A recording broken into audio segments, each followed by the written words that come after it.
നമ്മൾ വാർത്തയിലൊക്കെ കാണാറില്ലേ പണപ്പെരുപ്പം 7% എന്നൊക്കെ. പക്ഷേ ഈ പറയുന്ന 7% എന്ന ഒറ്റ സംഖ്യ യഥാർത്ഥത്തിൽ എന്താണ് നമ്മളോട് പറയുന്നത്? സത്യം പറഞ്ഞാൽ അത് മുഴുവൻ ചിത്രമല്ല. ഈ ഹെഡ്ലൈൻ നമ്പേഴ്സിന് പിന്നിൽ ഒളിഞ്ഞിരിക്കുന്ന വളരെ പ്രധാനപ്പെട്ട രണ്ട് കാര്യങ്ങളുണ്ട്: സ്ക്യൂഫ്ലേഷൻ, പിന്നെ ബേസ് എഫക്റ്റ്. ഈ ഒരു വിശകലനത്തിൽ നമ്മൾക്ക് അതിലേക്കൊന്ന് ആഴത്തിലിറങ്ങിച്ചെല്ലാം. അതെ, നമ്മൾ കാണുന്ന ഈ ഹെഡ്ലൈൻ ഇൻഫ്ലേഷൻ നമ്പേഴ്സ് പലപ്പോഴും നമ്മളെ തെറ്റിദ്ധരിപ്പിക്കാൻ സാധ്യതയുണ്ട്. കാരണം എന്താണെന്ന് വെച്ചാൽ, രണ്ട് സ്റ്റാറ്റിസ്റ്റിക്കൽ ഫിനോമിന, അതായത് സ്ഥിതിവിവരക്കണക്കിലെ ചില കളികൾ, ഈ യഥാർത്ഥ ചിത്രത്തെ പലപ്പോഴും വളച്ചൊടിക്കാറുണ്ട്. അതാണ് നമ്മൾ നേരത്തെ പറഞ്ഞ സ്ക്യൂഫ്ലേഷനും ബേസ് എഫക്റ്റും. ഇത് രണ്ടും എന്താണെന്ന് മനസ്സിലാക്കിയാൽ മാത്രമേ പണപ്പെരുപ്പത്തെക്കുറിച്ച് നമുക്കൊരു ശരിയായ ധാരണ കിട്ടുകയുള്ളൂ. ഓക്കെ, അപ്പോൾ നമുക്ക് തുടങ്ങാം. ആദ്യം നമ്മൾ സ്ക്യൂഫ്ലേഷൻ എന്താണെന്നും അതിൻ്റെ രീതികൾ എങ്ങനെയാണെന്നും നോക്കും. അതിനുശേഷം ബേസ് ഇഫക്റ്റ് എന്ന സ്റ്റാറ്റിസ്റ്റിക്കൽ ഇല്യൂഷനിലേക്ക് കിടക്കാം. അപ്പോൾ നമ്മുടെ ആദ്യത്തെ ടോപ്പിക്ക് സ്ക്യൂഫ്ലേഷൻ. ആ പേരിൽ തന്നെ ഉണ്ടതിൻ്റെ അർത്ഥം സ്ക്യൂഡായിട്ടുള്ള, അതായത് ഒരു വശത്തേക്ക് മാത്രം ചായ്വുള്ള ഒരു വിലക്കയറ്റം. സിമ്പിളായി പറഞ്ഞാൽ, വിലക്കയറ്റം എല്ലാ സാധനങ്ങൾക്കും ഒരുപോലെയല്ല ബാധിക്കുന്നത്. അപ്പോൾ എന്താണ് ഈ സ്ക്യൂഫ്ലേഷൻ എന്ന് നമുക്ക് കൃത്യമായിട്ട് നോക്കാം. ഒരു ഇക്കോണമിയിലുള്ള എല്ലാ സാധനങ്ങളുടെയും വില കൂടുന്നില്ല, പകരം ഒന്നോ രണ്ടോ അല്ലെങ്കിൽ ഒരു ചെറിയ കൂട്ടം സാധനങ്ങളുടെ വില മാത്രം ഒരുപാട് കാലത്തേക്കിങ്ങനെ കൂടിക്കൊണ്ടേയിരിക്കുന്നു. അതേസമയം ബാക്കിയുള്ള സാധനങ്ങളുടെയൊക്കെ വില ഏകദേശം സ്റ്റേബിളായിട്ട് നിൽക്കും. ഇതാണ് സ്ക്യൂഫ്ലേഷൻ. അപ്പോൾ ഇത് ഇക്കോണമി വൈഡ് ആയിട്ടുള്ളൊരു പ്രശ്നമല്ല, മറിച്ച് ചില പോക്കറ്റ്സിൽ മാത്രം ഒതുങ്ങി നിൽക്കുന്ന ഒന്നാണ്. ശരി, അപ്പോൾ ഇത് രണ്ടും തമ്മിലുള്ള വ്യത്യാസം എന്താണെന്ന് നോക്കാം. ഒന്ന്, യൂണിഫോം ഇൻഫ്ലേഷൻ. പേരുപോലെ തന്നെ മിക്കവാറും എല്ലാ സാധനങ്ങളുടെയും സേവനങ്ങളുടെയും വില ഒരുമിച്ച് ഒരേപോലെ കൂടുന്നൊരവസ്ഥ. എന്നാൽ മറ്റേത് സ്ക്യൂഡ് ഇൻഫ്ലേഷൻ. ഇവിടെ അങ്ങനെയല്ല, വിലക്കയറ്റം വളരെ വലുതായിരിക്കും, പക്ഷേ അത് ഒന്നോ രണ്ടോ സെക്ടറിൽ മാത്രം ഒതുങ്ങി നിൽക്കും. ഈ ചാർട്ടിലേക്കൊന്ന് നോക്കൂ. ഇത് സ്ക്യൂഫ്ലേഷന്റെ ഒരു പെർഫെക്റ്റ് ഉദാഹരണമാണ്. ഇവിടെ കണ്ടില്ലേ, ഫുഡിന്റെ വില 20% കൂടി, ഫ്യൂളിന്റെ വില 18% കൂടി. പക്ഷേ മാനുഫാക്ചർഡ് ഗുഡ്സിന്റെ വിലയോ വെറും 2% മാത്രം. അപ്പോൾ നമ്മുടെ ഹെഡ്ലൈൻ ഇൻഫ്ലേഷൻ നമ്പറിനെ മുകളിലേക്ക് വലിക്കുന്നതാരാണ്? ഈ ഫുഡും ഫ്യൂളുമാണ്, അല്ലാതെ ഇക്കോണമി മൊത്തത്തിൽ വില കയറുന്നതുകൊണ്ടല്ല. ഇതാണ് സ്ക്യൂനെസ്. അപ്പോൾ ഇങ്ങനെ സംഭവിക്കുന്നതുകൊണ്ട് എന്തൊക്കെയാണ് പ്രത്യാഘാതങ്ങൾ? ഒന്നാമത്തേത് റിലേറ്റീവ് പ്രൈസ് ഡിസ്റ്റോർഷൻ. അതായത് ഒരു സാധനത്തിന് മറ്റൊരു സാധനവുമായുള്ള വിലയുടെ അനുപാതം തന്നെ മാറിമറിയും. രണ്ടാമത്തേത് ഇൻകം റീഡിസ്ട്രിബ്യൂഷൻ എഫക്ട്സ്. ഇത് വളരെ പ്രധാനപ്പെട്ടതാണ്. ഉദാഹരണത്തിന്, ഭക്ഷണത്തിന്റെ വില കൂടുമ്പോൾ തങ്ങളുടെ വരുമാനത്തിന്റെ വലിയൊരു ഭാഗം ഭക്ഷണത്തിനു വേണ്ടി ചിലവഴിക്കുന്ന സാധാരണക്കാരെ അത് വളരെ മോശമായി ബാധിക്കും, അല്ലേ? മൂന്നാമതായി ഡിമാൻഡ് റിയാലൊക്കേഷൻ. ആളുകൾ എന്തു ചെയ്യും? വില കൂടിയ സാധനങ്ങൾ വാങ്ങുന്നത് കുറച്ച് വില കുറഞ്ഞ മറ്റ് സാധനങ്ങളിലേക്ക് മാറും. പിന്നെ ഏറ്റവും പ്രധാനമായി, ഇത് നയരൂപകർത്താക്കൾക്ക്, അതായത് പോളിസി മേക്കേഴ്സിനൊരു വലിയ തലവേദനയാണ്. ഒരു പോളിസി ഡൈലമ. കാരണം രാജ്യത്തെ മൊത്തം ബാധിക്കുന്ന ഇൻട്രസ്റ്റ് റേറ്റ് പോലുള്ള ടൂൾസ് ഉപയോഗിച്ച് എങ്ങനെയാണ് ഒന്നോ രണ്ടോ സെക്ടറിലെ മാത്രം വിലക്കയറ്റം നിയന്ത്രിക്കുക? ഓക്കെ, അപ്പോൾ സ്ക്യൂഫ്ലേഷൻ എന്താണെന്ന് നമുക്കൊരു ഐഡിയ കിട്ടി. ഇനി നമുക്ക് അടുത്ത വളരെ രസകരമായൊരു ആശയത്തിലേക്ക് പോകാം: ബേസ് എഫക്റ്റ്. ഇതൊരു യഥാർത്ഥ വിലക്കയറ്റമല്ല കേട്ടോ, ഇതൊരു തരം സ്റ്റാറ്റിസ്റ്റിക്കൽ ഇല്യൂഷനാണ്. അതായത് കണക്കുകളിലെ ഒരു കൺകെട്ട് വിദ്യ എന്ന് വേണമെങ്കിൽ പറയാം. അപ്പോൾ എന്താണ് ഈ ബേസ് എഫക്റ്റ്? നമ്മൾ ഈ വർഷത്തെ ഇൻഫ്ലേഷൻ റേറ്റ് കണക്കാക്കുമ്പോൾ കഴിഞ്ഞ വർഷത്തെ വിലയുമായിട്ടാണല്ലോ താരതമ്യം ചെയ്യുന്നത്. ആ കഴിഞ്ഞ വർഷത്തെ വിലയാണ് നമ്മൾ ബേസ് എന്ന് പറയുന്നത്. ഈ ബേസിന്റെ ഉയർച്ചയോ താഴ്ചയോ ഈ വർഷത്തെ ഇൻഫ്ലേഷൻ കണക്കിനെ സ്വാധീനിക്കുന്നതിനെയാണ് ബേസ് ഇഫക്റ്റ് എന്ന് പറയുന്നത്. സിമ്പിളായി പറഞ്ഞാൽ, ഇതൊരു ഇയർ ഓൺ ഇയർ കമ്പാരിസണിലുണ്ടാകുന്ന ഒരു ഡിസ്റ്റോർഷനാണ്. ഇതൊരു പുതിയ വിലക്കയറ്റമല്ല, കണക്കുകൂട്ടലിലെ ഒരു പ്രത്യേകത മാത്രമാണെന്ന് ഓർക്കണം. ഇവിടെ നമ്മൾ മനസ്സിലാക്കേണ്ട ഏറ്റവും പ്രധാനപ്പെട്ട കാര്യം ഇതാണ്: ഇൻഫ്ലേഷൻ എന്ന് പറയുന്നത് എപ്പോഴും ഒരു ഇയർ ഓൺ ഇയർ കമ്പാരിസനാണ്. അതായത് ഈ വർഷത്തെ വിലയെ കഴിഞ്ഞ വർഷത്തെ വിലയുമായി താരതമ്യം ചെയ്യുകയാണ്. അപ്പോൾ നമ്മൾ എവിടെ നിന്നാണോ തുടങ്ങുന്നത്, ആ സ്റ്റാർട്ടിംഗ് പോയിന്റ് അല്ലെങ്കിൽ ബേസ്, അതിന് ഭയങ്കര പ്രാധാന്യമുണ്ട്. ശരി, നമുക്ക് ഈ കണക്ക് വെച്ച് ഇതൊന്ന് മനസ്സിലാക്കാൻ ശ്രമിക്കാം. ഈ ടേബിൾ നോക്കൂ. ഒന്നാമത്തെ വർഷം ഒരു സാധനത്തിന്റെ വില 100 രൂപയാണെന്ന് വെക്കുക. ഓക്കെ, രണ്ടാം വർഷം അതിന്റെ വില 150 രൂപയായി, അതായത് 50 രൂപ കൂടി. അപ്പോൾ ഇൻഫ്ലേഷൻ റേറ്റ് എത്രയാണ്? 50%. വളരെ ഉയർന്നൊരു നിരക്കാണ്, അല്ലേ? ഇനി മൂന്നാം വർഷം നോക്കാം. വില വീണ്ടും കൂടി 160 രൂപയായി, അതായത് 10 രൂപയുടെ വർധനവുണ്ടായിട്ടുണ്ട്. വില എപ്പോഴും കൂടിക്കൊണ്ടിരിക്കുകയാണ്. പക്ഷേ ഇൻഫ്ലേഷൻ റേറ്റ് നോക്കൂ, വെറും 6.67%. കണ്ടോ, വില കൂടിയിട്ടും ഇൻഫ്ലേഷൻ റേറ്റ് കുത്തനെ ഇടിഞ്ഞു. എന്തുകൊണ്ടാണിത് സംഭവിച്ചത്? കാരണം മൂന്നാം വർഷത്തെ ഇൻഫ്ലേഷൻ കണക്കാക്കാൻ നമ്മൾ ഉപയോഗിച്ച ബേസ് രണ്ടാം വർഷത്തെ ഉയർന്ന വിലയായ 150 ആയിരുന്നു.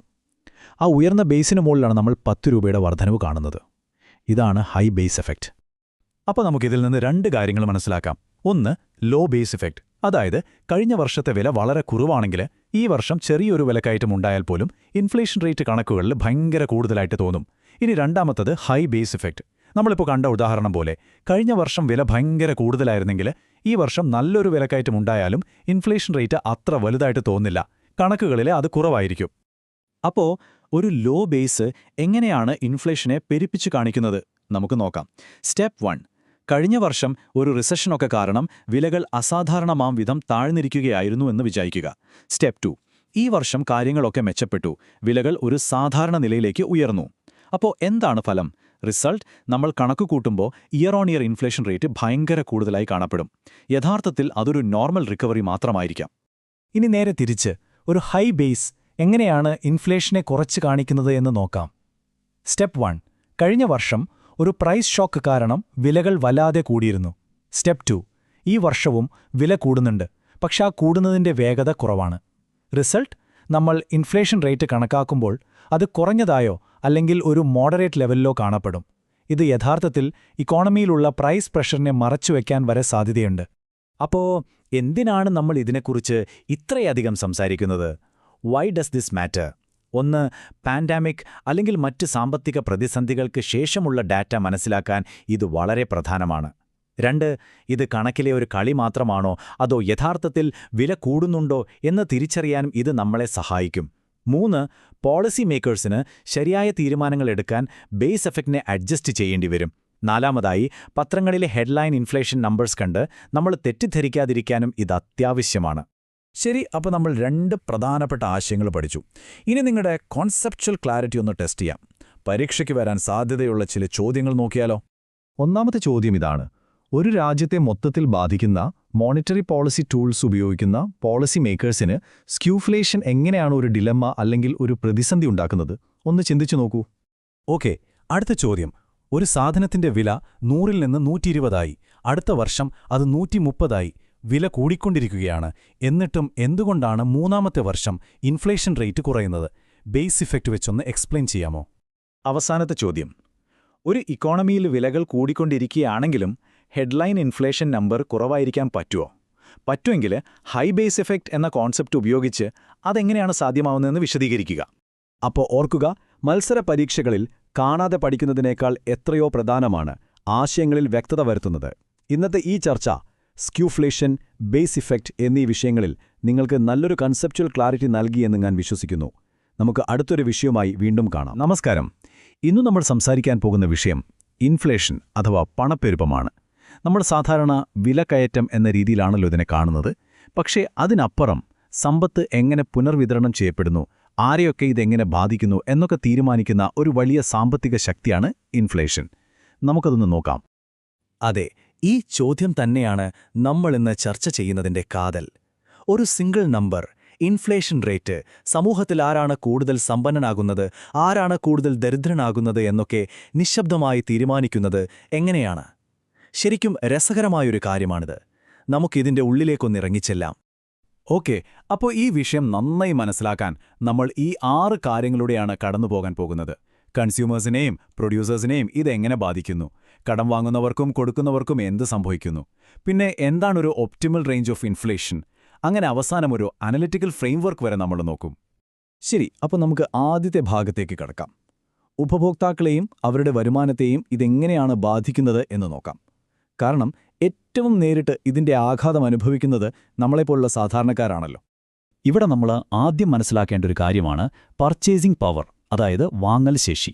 സിമ്പിളായി പറഞ്ഞാൽ നിങ്ങളുടെ കയ്യിലുള്ള 1 രൂപയ്ക്ക് എന്തു വാങ്ങാൻ കിട്ടും എന്നുള്ളതാണ് അതിന്റെ പർച്ചേസിംഗ് പവർ. ഇൻഫ്ലേഷൻ വരുമ്പോൾ സംഭവിക്കുന്നത് എന്താണെന്ന് വെച്ചാൽ ഈ വാങ്ങൽ ശേഷി കുറയും. ഒരു ഉദാഹരണം പറയാം.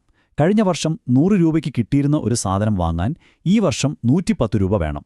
അപ്പോൾ നിങ്ങളുടെ കയ്യിലുള്ള 100 രൂപയുടെ വില അല്ലെങ്കിൽ അതിന്റെ മൂല്യം ശരിക്കും പറഞ്ഞാൽ കുറഞ്ഞു. അപ്പോൾ ഈയൊരു ചെയിൻ റിയാക്ഷൻ തുടങ്ങുന്നത് ഇങ്ങനെയാണ്. സമ്പദ്വ്യവസ്ഥയിൽ പണപ്പെരുപ്പം കൂടുന്നു.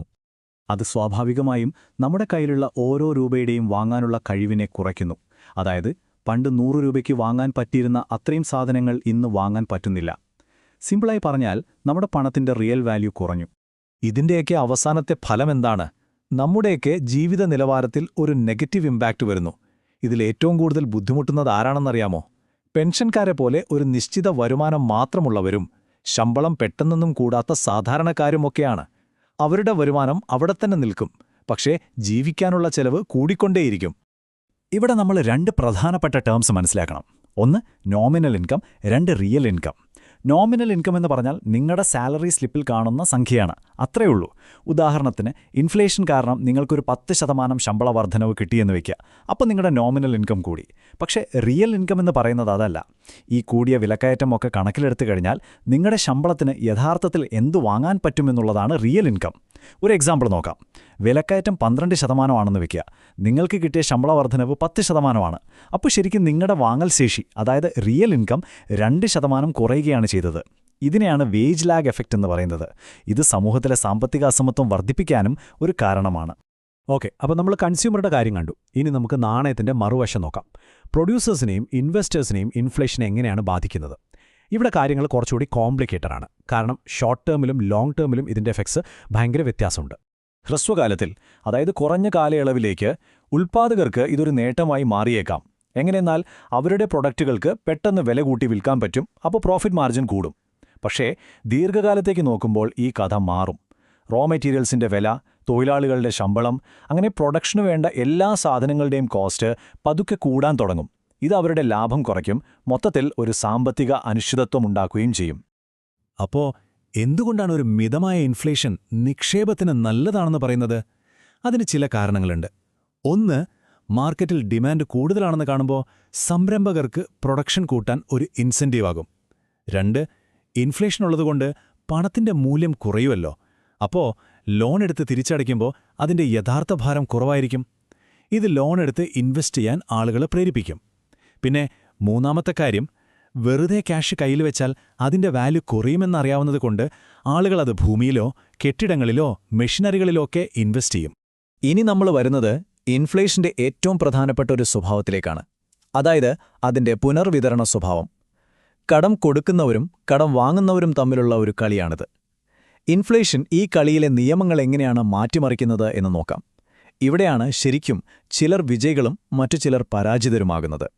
നോക്കൂ, കടം കൊടുക്കുന്നവർക്ക്, അതായത് ക്രെഡിറ്റേഴ്സിന് ഇൻഫ്ലേഷൻ ഒരു നഷ്ടമാണ്. കാരണം സിമ്പിളാണ്. അവർ കടം കൊടുത്ത പണം തിരികെ കിട്ടുമ്പോൾ ആ പണത്തിന് പഴയ അത്രയും മൂല്യമുണ്ടാകില്ല. എന്നാൽ നേരെ മറിച്ച് കടം വാങ്ങുന്നവർക്കോ, അവർക്കിത് ലോട്ടറിയാണ്. കാരണം അവർ തിരിച്ചടയ്ക്കുന്നത് മൂല്യം കുറഞ്ഞ പണമാണ്. ₹1,00,000 കടം വാങ്ങിയിട്ട് കുറേ വർഷം കഴിഞ്ഞ് ഇൻഫ്ലേഷൻ കാരണം ആ ₹1,00,000 വലിയ വിലയില്ലാതാകുമ്പോൾ തിരിച്ചടവ് എളുപ്പമാകും. ചുരുക്കി പറഞ്ഞാൽ ഇൻഫ്ലേഷൻ കടം വാങ്ങിയവരിൽ നിന്ന് കടം കൊടുത്തവരിലേക്ക് സമ്പത്ത് മാറ്റുന്നു. ഇനി ഇൻഫ്ലേഷൻ ടാക്സ് എന്ന് പറയുന്നൊരു കോൺസെപ്റ്റ് ഉണ്ട്. ഇത് നമ്മൾ സർക്കാരിന് നേരിട്ട് കൊടുക്കുന്നൊരു ടാക്സ് ഒന്നുമല്ല, ഇതൊരു തരം ഹിഡൻ ടാക്സ് ആണ്. സർക്കാർ അതിൻ്റെ ചെലവുകൾക്ക് വേണ്ടി കൂടുതൽ പണം പ്രിന്റ് ചെയ്യുമ്പോൾ എന്ത് സംഭവിക്കും? മാർക്കറ്റിൽ കൂടുതൽ പണം വരും, അത് ഇൻഫ്ലേഷന് കാരണമാവും. അപ്പോൾ പൊതുജനങ്ങളുടെ കയ്യിലുള്ള ക്യാഷിൻ്റെ വാല്യൂ കുറയും. ഈ കുറയുന്ന വാല്യൂ യഥാർത്ഥത്തിൽ നമ്മുടെ കയ്യിൽ നിന്ന് സർക്കാരിലേക്ക് പോകുന്ന ഒരു തരം വരുമാനമാണ്. ഇതിനെയാണ് ഇൻഫ്ലേഷൻ ടാക്സ് എന്ന് പറയുന്നത്. ഇതുവരെ നമ്മൾ ഇൻഫ്ലേഷന്റെ പലതരം ഇമ്പാക്റ്റുകളാണ് കണ്ടത്. ഇനി നമുക്ക് നയരൂപീകരണത്തിന്റെ ഭാഗത്തേക്ക് വരാം. അപ്പോൾ എത്ര ഇൻഫ്ലേഷനാണ് നല്ലത്?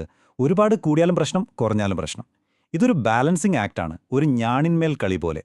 നമ്മുടെ എല്ലാം മനസ്സിൽ ഒരു ധാരണയുണ്ട്, ഇൻഫ്ലേഷൻ എന്ന് പറഞ്ഞാൽ എന്തോ മോശം കാര്യമാണെന്ന്. എന്നാൽ അത് മുഴുവനായിട്ടും ശരിയല്ല. ഒരു മിതമായ, സ്റ്റേബിളായിട്ടുള്ള ഇൻഫ്ലേഷൻ റേറ്റ് ആരോഗ്യത്തോടെ വളരുന്നൊരു സമ്പദ്വ്യവസ്ഥയുടെ ലക്ഷണമായാണ് ഇക്കണോമിസ്റ്റുകൾ കാണുന്നത്. ഈ സ്പെക്ട്രം ഒന്ന് നോക്കൂ. 0-നും 2% ഇടയിലുള്ള ഒരു ലോ ഇൻഫ്ലേഷൻ റേറ്റ് അപകടമാണ്. കാരണം അത് ഡിഫ്ലേഷൻ, അതായത് വിലയിടിവ് എന്ന അവസ്ഥയിലേക്ക് പോകാൻ സാധ്യതയുണ്ട്. ഇനി 6% കൂടുതലാണെങ്കിലോ അതും പ്രശ്നമാണ്. അത് നമ്മുടെ സേവിങ്സിനൊക്കെ പെട്ടെന്നില്ലാതാക്കും. അപ്പോൾ ഇതിന്റെ രണ്ടിന്റെയും ഇടയിൽ വരുന്ന ഒരു റേഞ്ചുണ്ട്, ഏകദേശം 2 മുതൽ 6% വരെ. ഇതിനെയാണ് പലപ്പോഴും ഒപ്റ്റിമൽ റേഞ്ച് അല്ലെങ്കിൽ സ്വീറ്റ് സ്പോട്ട് എന്ന് പറയുന്നത്. എന്തുകൊണ്ടാണ് ഈ മിതമായ ഇൻഫ്ലേഷൻ നല്ലതാണെന്ന് പറയുന്നത്? ഇതിനെ ഗ്രോത്ത് സ്റ്റിമുലേറ്റിംഗ് ഇൻഫ്ലേഷൻ എന്ന് വിളിക്കാം. അതായത് ഇത് വളർച്ചയെ ഉത്തേജിപ്പിക്കും. ഉൽപ്പാദകർക്ക് കൂടുതൽ ഇൻവെസ്റ്റ് ചെയ്യാനും പ്രൊഡക്ഷൻ കൂട്ടാനും ഇതൊരു പ്രചോദനമാകും. അതുപോലെ നമ്മളെപ്പോലുള്ള ഉപഭോക്താക്കൾ ഭാവിയിൽ സാധനങ്ങൾക്ക് വില കൂടുമെന്നറിയാമെങ്കിൽ പണം കയ്യിൽ വെക്കാതെ ഇപ്പോൾ തന്നെ ചിലവഴിക്കാൻ ശ്രമിക്കും. ഇത് എക്കോണമിയിൽ കൂടുതൽ ആക്ടിവിറ്റി ഉണ്ടാക്കും. ഇനി നമുക്ക് നേരെ തിരിച്ചു ചിന്തിക്കാം. സീറോ ഇൻഫ്ലേഷൻ, അതായത് പണപ്പെരുപ്പമേ ഇല്ലാത്ത ഒരവസ്ഥ. കേൾക്കാൻ നല്ലതാണെന്ന് തോന്നുമെങ്കിലും അതെന്തുകൊണ്ടാണ് അപകടകരമാകുന്നത് എന്ന് നോക്കാം. ഇൻഫ്ലേഷൻ ഒരുപാട് കൂടുന്നതുപോലെ തന്നെ തീരെ ഇല്ലാത്തതും പ്രശ്നമാണ്. ഡിഫ്ലേഷൻ, അതായത് വിലകൾ കുറഞ്ഞുകൊണ്ടേയിരിക്കുന്ന അവസ്ഥ ഒരു ഡേഞ്ചറസ് സൈക്കിളാണ്. ഒന്ന് ആലോചിച്ചു നോക്കൂ, നാളെ ഒരു സാധനത്തിന് വില കുറയുമെന്ന് ഉറപ്പുണ്ടെങ്കിൽ നിങ്ങളതെന്ന് വാങ്ങുമോ? ഇല്ല, കാത്തിരിക്കും. എല്ലാവരും ഇങ്ങനെ ചിന്തിച്ചാൽ എന്ത് സംഭവിക്കും? Demand മൊത്തത്തിലിടിയും.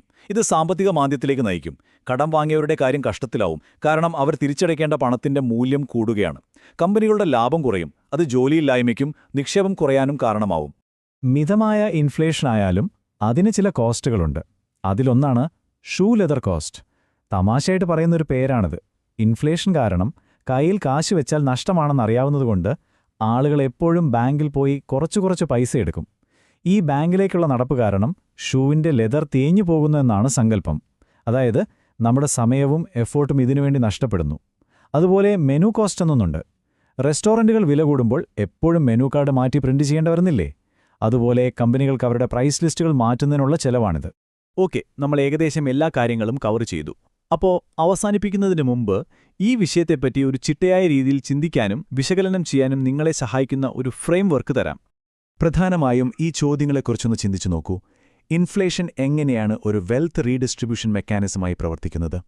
Consumer, producer, lender, borrower ഇവരെ ഓരോരുത്തരെയും ഇത് എങ്ങനെ വ്യത്യസ്തമായി ബാധിക്കുന്നു? പിന്നെ സാമ്പത്തിക വളർച്ചയ്ക്ക് മിതമായ പണപ്പെരുപ്പം ഒരു അനിവാര്യ തിന്മയാണ് എന്ന പ്രസ്താവനയെ നിങ്ങൾ എങ്ങനെ കാണുന്നു?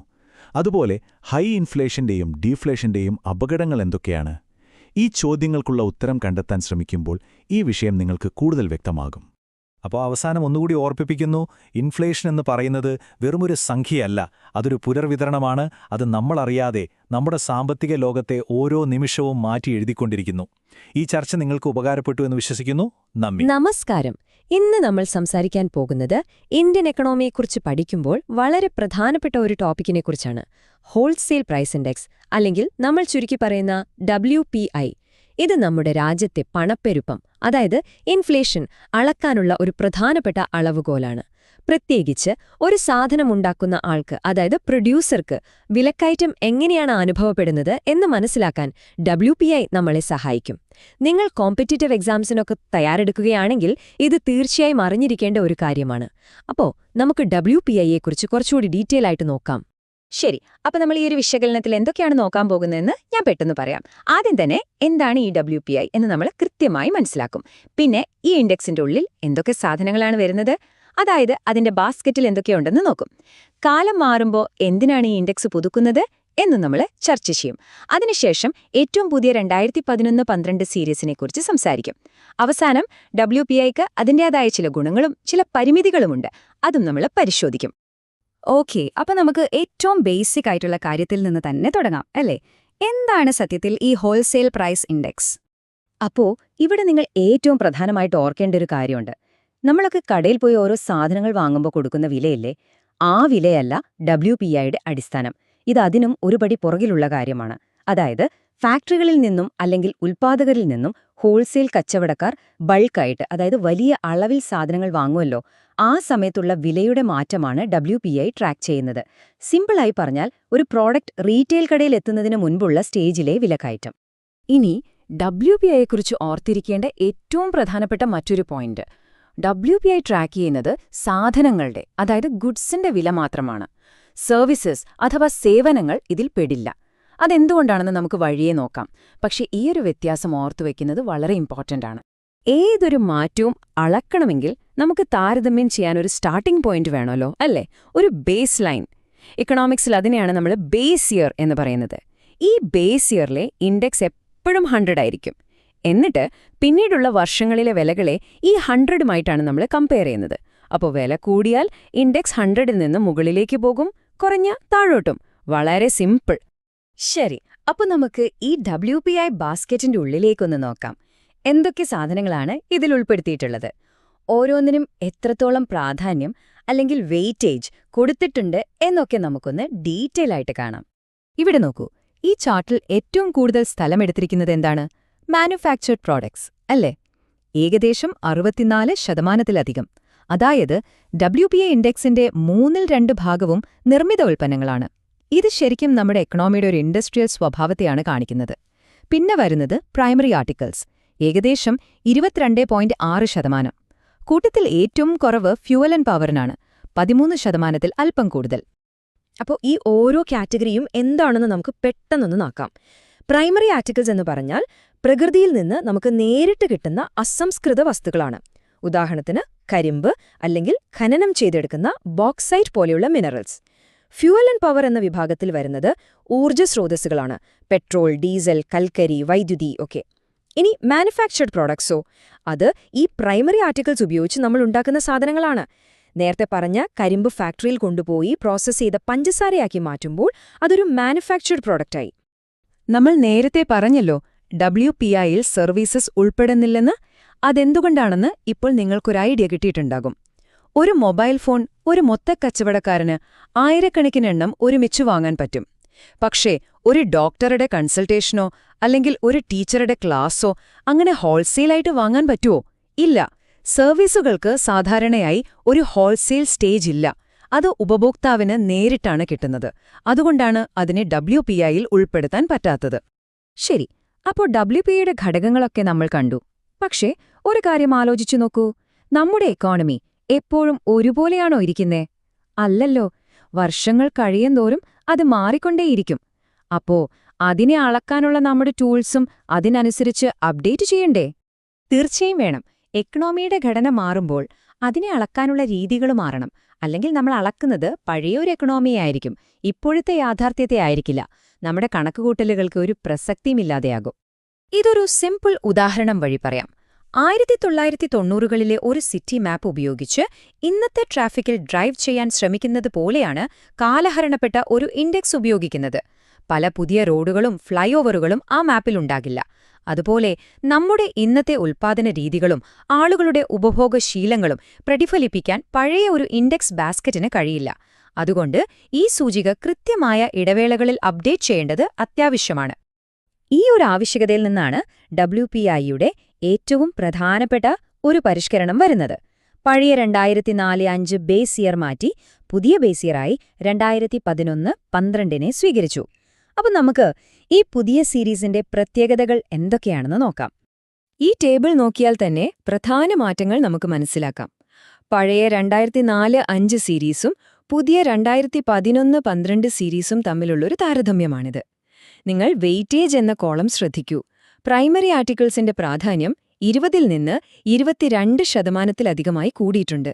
എന്നാൽ ഫ്യൂവൽ ആൻഡ് പവറിന്റെയും മാനുഫാക്ചർഡ് പ്രൊഡക്ട്സിന്റെയും വെയിറ്റേജ് ചെറുതായി കുറഞ്ഞു. ഇതെന്താണ് കാണിക്കുന്നത്? നമ്മുടെ എക്കണോമിയിൽ അഗ്രികൾച്ചറൽ പ്രൊഡക്ട്സിനും മറ്റ് അസംസ്കൃത വസ്തുക്കൾക്കും പ്രാധാന്യം കൂടിയെന്നാണ് ഇതിൽ നിന്ന് മനസ്സിലാക്കേണ്ടത്. അതുപോലെ ഉൾപ്പെടുത്തിയ ഐറ്റംസിന്റെ എണ്ണവും വിലവിവരം ശേഖരിക്കുന്ന കൊട്ടേഷൻസിന്റെ എണ്ണവും കാര്യമായി വർദ്ധിച്ചിട്ടുണ്ട്. ഇത് ഇൻഡെക്സിന്റെ കൃത്യത കൂട്ടുന്നു. ഈ മാറ്റത്തിന്റെ ഭാഗമായി ബാസ്ക്കറ്റ് കാര്യമായിട്ടൊന്ന് അഴിച്ചുപണിതു. നമ്മുടെ ഇപ്പോഴത്തെ എക്കണോമിക് ചേർന്ന 199 പുതിയ സാധനങ്ങൾ ബാസ്ക്കറ്റിലേക്ക് ചേർത്തു. അതേസമയം തന്നെ ഇപ്പോൾ അത്ര പ്രസക്തിയില്ലാത്ത കാലഹരണപ്പെട്ട 146 ഐറ്റംസിനെ ലിസ്റ്റിൽ നിന്ന് ഒഴിവാക്കുകയും ചെയ്തു. അപ്പോൾ ബാസ്ക്കറ്റ് കൂടുതൽ മോഡേണായി. 2026ന്റെ തുടക്കത്തിൽ ഇന്ത്യയുടെ മൊത്തവില സൂചികയുടെ WPIയുടെ നിലവിലെ അടിസ്ഥാന വർഷം 2011-12 ഇത് 2017 ഏപ്രിൽ മുതൽ പ്രാബല്യത്തിൽ വന്നു. Office of the economic adviser ministry of commerce and industry നൽകുന്ന വിവരം വെച്ച് ഇന്ന് ഹോൾസെയിൽ പ്രൈസ് ഇൻഡെക്സ് മൊത്തത്തിൽ 697 ഇനങ്ങൾ ഉൾക്കൊള്ളുന്നു. 2025-ൽ India government wholesale price index WPIയുടെ നിലവിലെ ശ്രേണിയുടെ അടിസ്ഥാന പരിഷ്കരണത്തിനും അടിസ്ഥാന വർഷം 2011-12 നിന്ന് 2022-23 ആയി മാറ്റുന്നതിനുമായി ഒരു വർക്കിംഗ് ഗ്രൂപ്പ് രൂപീകരിച്ചു. വർക്കിംഗ് ഗ്രൂപ്പിന്റെ അധ്യക്ഷൻ നീതി ആയോഗ് അംഗം പ്രൊഫസർ രമേശ് ചന്ദായിരുന്നു. കൂടാതെ സമാഹരണത്തിലും അവതരണത്തിലും മെച്ചപ്പെടുത്തൽ നിർദ്ദേശിക്കുകയും WPIയിൽ നിന്ന് PPIയിലേക്കു മാറുന്നതിനുള്ള റോഡ് മാപ്പ് ശുപാർശ ചെയ്യുകയും ചെയ്യും. നിലവിലെ വിലശേഖരണ സംവിധാനം അവലോകനം ചെയ്യുക, WPI അല്ലെങ്കിൽ PPIക്കായി സ്വീകരിക്കേണ്ട കമ്പ്യൂട്ടേഷണൽ രീതിശാസ്ത്രം തീരുമാനിക്കുക എന്നിവ ഗ്രൂപ്പിന്റെ റഫറൻസ് നിർബന്ധങ്ങളിൽ ഉൾപ്പെടുന്നു. മൊത്തവില സൂചിക അഥവാ WPI ഫോർമുല മൊത്തവിലയിൽ സാധനങ്ങളുടെ ശരാശരി വിലയിലെ മാറ്റങ്ങൾ അളക്കുന്നു. നിലവിലെ കാലയളവിലെ വിലയെ അടിസ്ഥാന കാലയളവിലെ വില കൊണ്ട് ഹരിച്ചുകൊണ്ട് ഗുണിച്ചാണ് ഇത് കണക്കാക്കുന്നത്.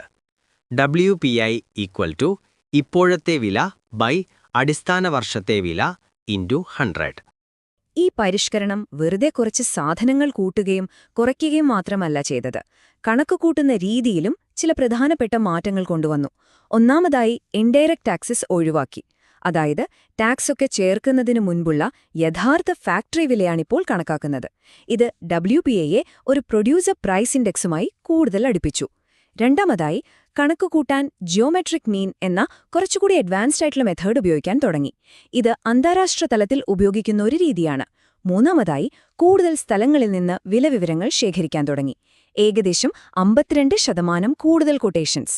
ഇതെല്ലാം ഇൻഡെക്സിനെ കൂടുതൽ കൃത്യവും വിശ്വസനീയവുമാക്കി മാറ്റി. അപ്പോ WPI എന്താണെന്നും അതിന്റെ പുതിയ പതിപ്പിൽ എന്തൊക്കെ മാറ്റങ്ങൾ വന്നു എന്നുമൊക്കെ നമ്മൾ കണ്ടു. ഇനി ഒരു സൂചകമെന്ന നിലയിൽ WPIയുടെ ശക്തി എന്താണ്, അതിന്റെ പരിമിതികൾ എന്തൊക്കെയാണെന്ന് കൂടി നമുക്ക് നോക്കാം. ഒരു വശത്ത് നോക്കിയാൽ WPIക്ക് ഒരുപാട് ഗുണങ്ങളുണ്ട്. എല്ലാ മാസവും ഡാറ്റ കിട്ടുന്നതുകൊണ്ട് എക്കണോമിയുടെ പൾസ് പെട്ടെന്നറിയാൻ പറ്റും. പ്രൊഡ്യൂസർ ലെവലിലുള്ള വിലമാറ്റം കൃത്യമായി മനസ്സിലാക്കാൻ ഇതിലും നല്ലൊരു ടൂളില്ല. ഇത് ഗവൺമെന്റിന് സാമ്പത്തിക നയങ്ങൾ രൂപീകരിക്കാൻ വളരെ ഹെൽപ്ഫുള്ളാണ്. പക്ഷേ മറുവശത്ത് ചില പ്രധാനപ്പെട്ട പരിമിതികളുമുണ്ട്. ഏറ്റവും വലുത്, നമ്മൾ നേരത്തെ പറഞ്ഞതുപോലെ ഇത് സർവീസുകളെ പരിഗണിക്കുന്നേയില്ല. നമ്മുടെ എക്കണോമിയുടെ വലിയൊരു ഭാഗം ഇന്ന് സർവീസ് സെക്ടർ ആണെന്നോർക്കണം. അതുപോലെ നമ്മൾ സാധാരണക്കാർ കടയിൽ കൊടുക്കുന്ന വിലയല്ല ഇത് കാണിക്കുന്നത്. അതുകൊണ്ടുതന്നെ ഒരു സാധാരണക്കാരന്റെ ജീവിതച്ചെലവ് എത്രത്തോളം കൂടിയെന്ന് WPI നോക്കി കൃത്യമായി പറയാൻ പറ്റില്ല. അപ്പോ ഇത് നമ്മളെ ഒരു പ്രധാനപ്പെട്ട ചോദ്യത്തിലേക്ക് കൊണ്ടുവരണം. നമ്മുടെ ഇന്ത്യൻ എക്കണോമി കൂടുതൽ സർവീസ് ഡ്രിവൺ ആയിക്കൊണ്ടിരിക്കുകയാണല്ലേ? അങ്ങനെ ഒരു സാഹചര്യത്തില് ഇൻഫ്ലേഷൻ അളക്കാനുള്ള നമ്മുടെ ഇപ്പോഴത്തെ രീതികൾ ഇനിയും മാറേണ്ടി വരുമോ? ഭാവിയിലെ നമ്മുടെ അളവുകോലുകൾ എങ്ങനെ ആയിരിക്കും പരിണമിക്കുക? ഇതൊരു ചിന്തിക്കേണ്ട വിഷയമാണ്. നമ്മുടെയൊക്കെ പോക്കറ്റിൽ നിന്ന് ഓരോ മാസവും എത്ര പണം പുറത്തേക്ക് പോകുന്നുണ്ട്? നമ്മുടെ ജീവിതച്ചെലവ് കൂടുകയാണോ കുറയുകയാണോ? എപ്പോഴെങ്കിലും ആലോചിച്ചു നോക്കിയിട്ടുണ്ടോ? ഇന്ത്യയിൽ ഈ ചോദ്യങ്ങൾക്കെല്ലാമുള്ള ഔദ്യോഗിക ഉത്തരമാണ് ഉപഭോക്തൃ വിലസൂചിക അഥവാ കൺസ്യൂമർ പ്രൈസ് ഇൻഡെക്സ്, CPI. അപ്പോ എന്താണ് ഈ CPI? ഇത് നമ്മൾ ഓരോരുത്തരെയും എങ്ങനെയാണ് ബാധിക്കുന്നത്? വാ, നമുക്ക് ഡീറ്റെയിൽ ആയിട്ട് നോക്കാം. അപ്പോൾ നമ്മൾ എന്തൊക്കെയാ നോക്കാൻ പോകുന്നതെന്നറിയോ? ആദ്യം നമ്മൾ ജീവിതച്ചെലവ് എങ്ങനെ അളക്കുന്നുവെന്ന് നോക്കും. പിന്നെ ഈ പറയുന്ന CPI ബാസ്ക്കറ്റിന്റെ ഉള്ളിൽ എന്താണെന്ന് എത്തിനോക്കാം.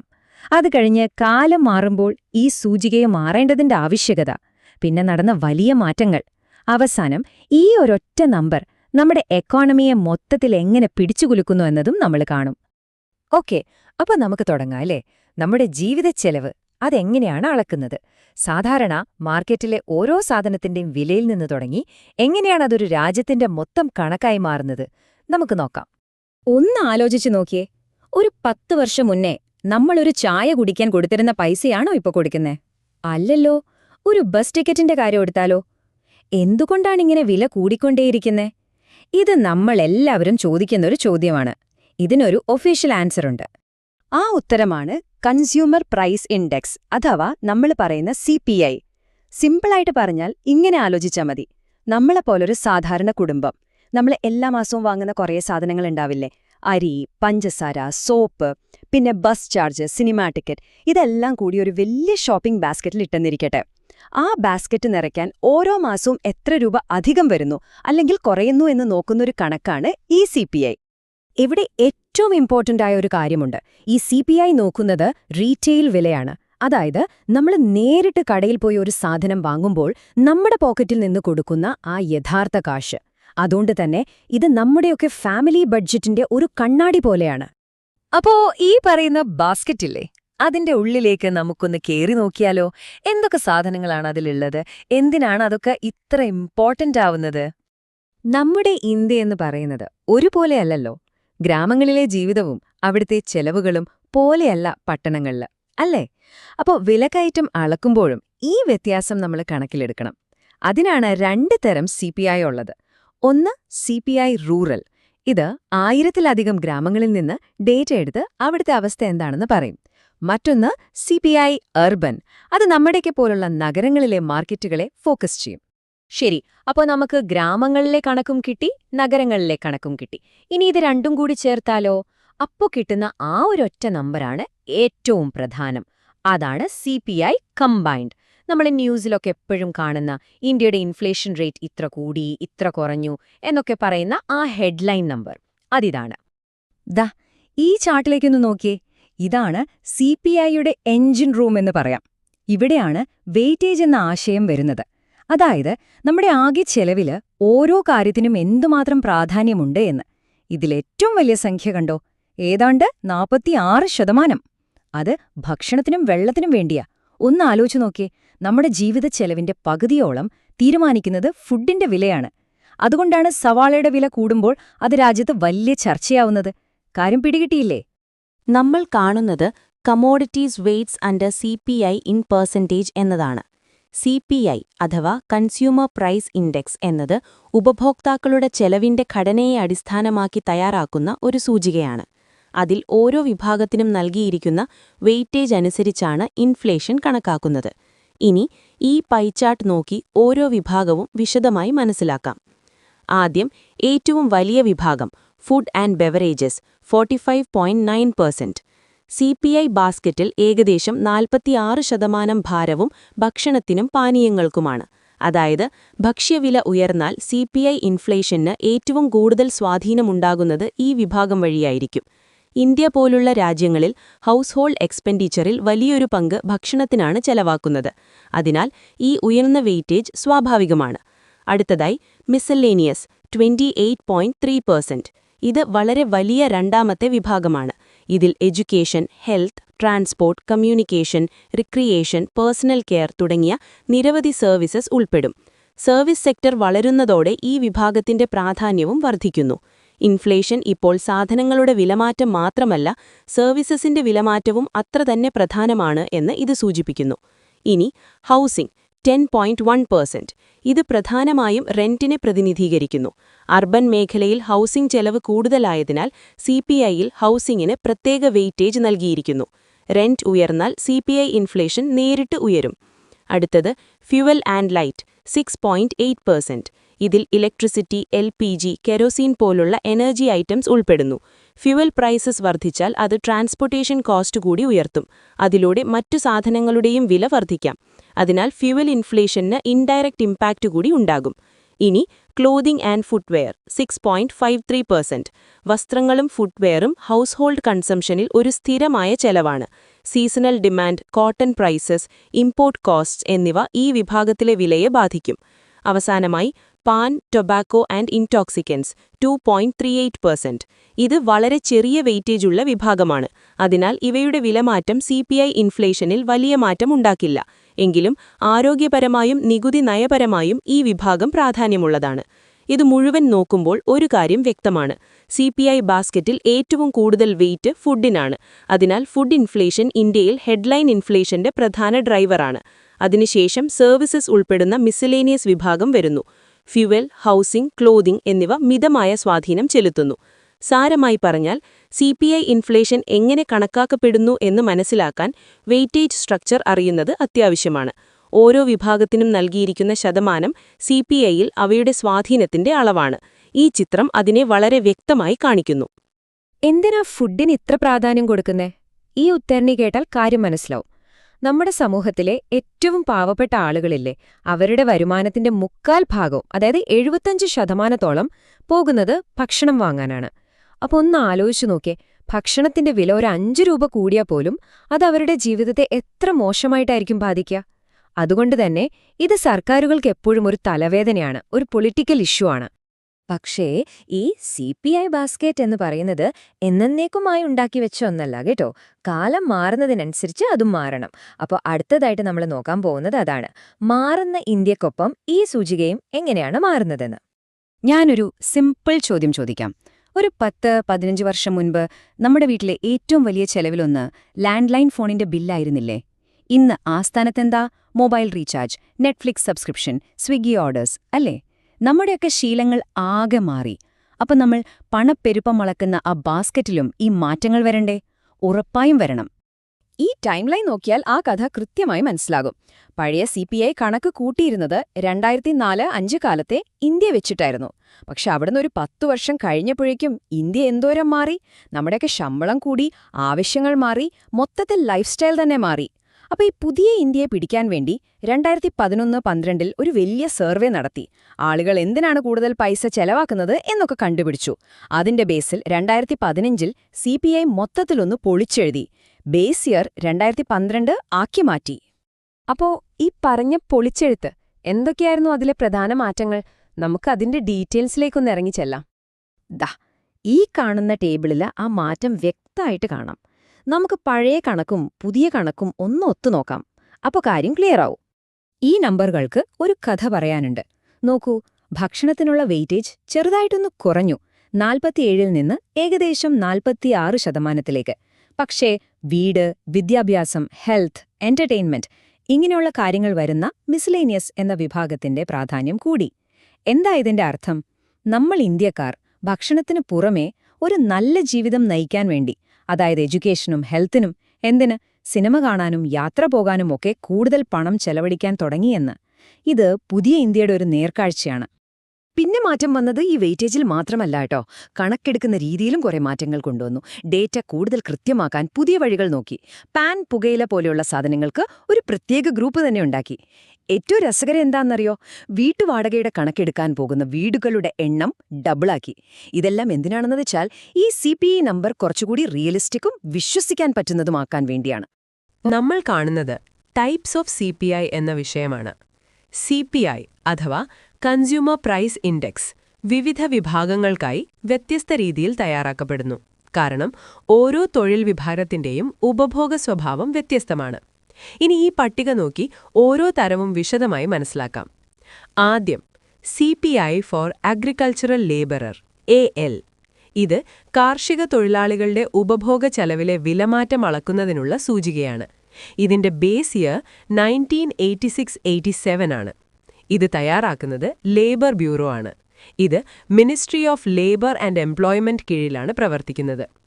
ഗ്രാമീണ മേഖലയിൽ കാർഷിക തൊഴിലാളികളുടെ ജീവിത ചെലവ് എങ്ങനെ മാറുന്നു എന്ന് മനസ്സിലാക്കാൻ ഈ സൂചിക ഉപയോഗിക്കുന്നു. അടുത്തത് CPI four rural labourer RL. ഇത് ഗ്രാമപ്രദേശങ്ങളിൽ കാർഷിക തൊഴിലാളികൾക്ക് പുറമെ മറ്റ് ഗ്രാമീണ തൊഴിലാളികളുടെ ചെലവ് മാതൃക അടിസ്ഥാനമാക്കി തയ്യാറാക്കുന്നതാണ്. ഇതിന് ബേസ് ഇയർ 1986-87 തന്നെയാണ്. ഇതും ലേബർ ബ്യൂറോ ആണ് തയ്യാറാക്കുന്നത്. ഗ്രാമീണ വേതന നിർണയത്തിലും സാമൂഹിക സുരക്ഷാ പദ്ധതികളിലും ഇത് പ്രാധാന്യമുണ്ട്.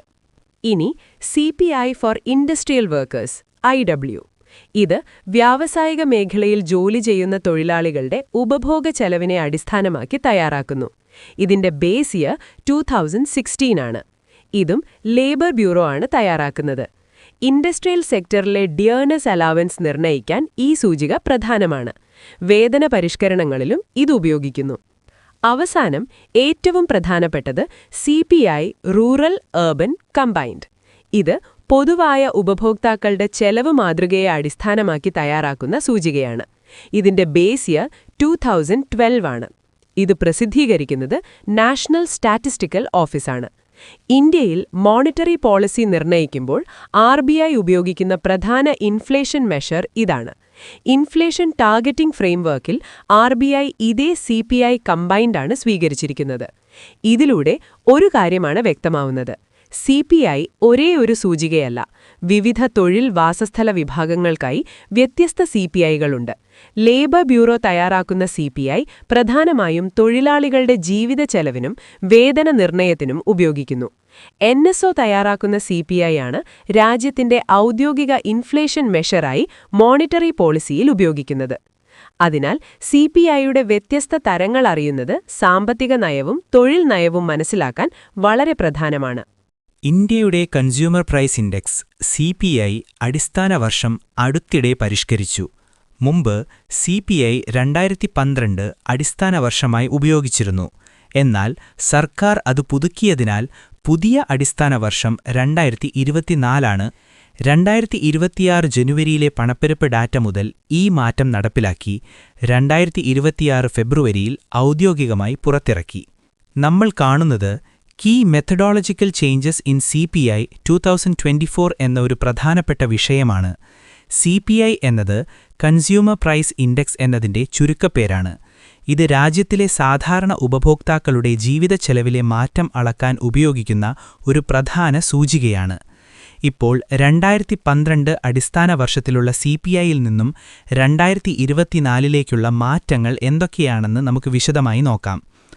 ആദ്യം ബേസ് ഇയർ അഥവാ റെഫറൻസ് പോയിന്റ് നോക്കാം. CPI 2012 അടിസ്ഥാന വർഷം 2012 ഇപ്പോൾ പുതിയ പരിഷ്കരണത്തിൽ അടിസ്ഥാന വർഷം 2024 മാറ്റിയിരിക്കുന്നു. ബേസ് ഇയർ എന്നത് എല്ലാ വിലമാറ്റങ്ങളും താരതമ്യം ചെയ്യാൻ ഉപയോഗിക്കുന്ന റെഫറൻസ് വർഷമാണ്.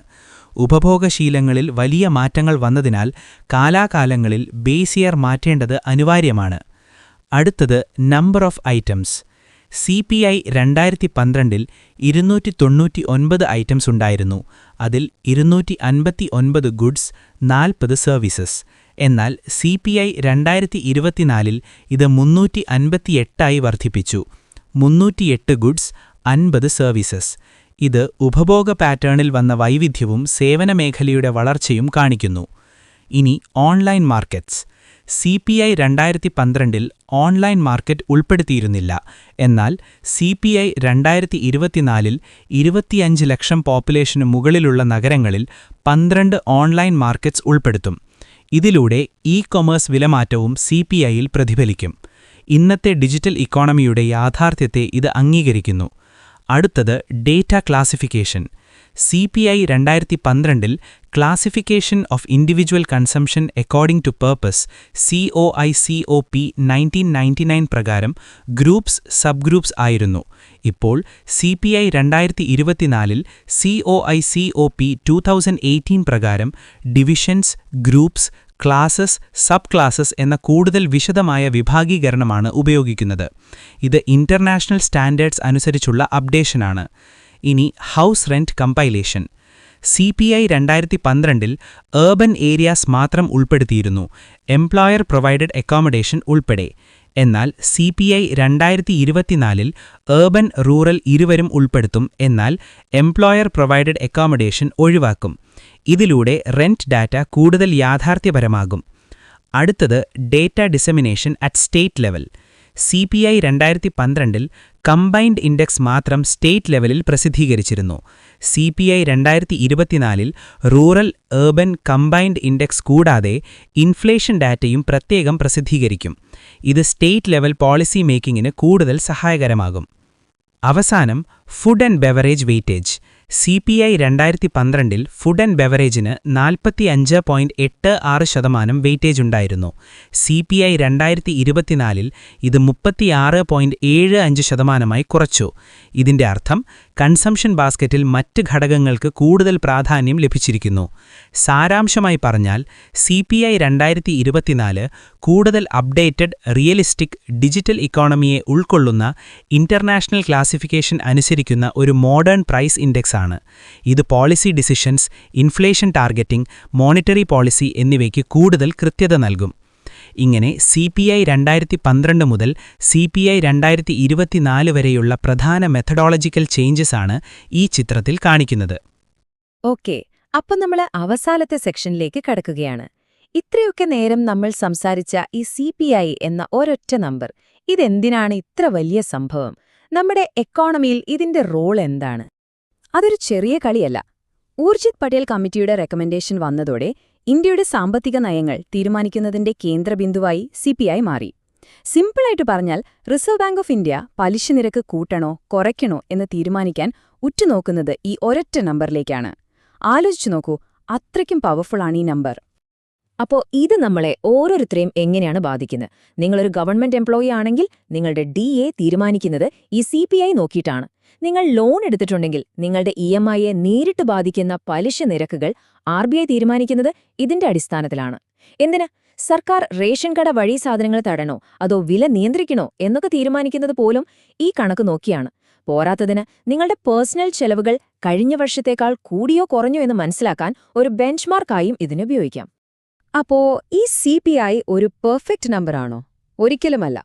എല്ലാത്തിനുമുള്ളതുപോലെ ഇതിനും നല്ല വശങ്ങളും പോരായ്മകളുമുണ്ട്. ഏറ്റവും വലിയ പ്ലസ് പോയിന്റ് ഇത് സാധാരണക്കാരുടെ ജീവിത ചെലവിനെ നേരിട്ട് പ്രതിഫലിക്കുന്നു എന്നതാണ്. പക്ഷേ ഇതൊരു ആവറേജ് കണക്കാണെന്ന് ഓർക്കണം. അതായത് CPI പറയുന്ന വിലക്കയറ്റമായിരിക്കില്ല ചിലപ്പോൾ എന്റെയോ നിങ്ങളുടെയോ പേഴ്സണൽ ജീവിതത്തിൽ ഉണ്ടാവുന്നത്.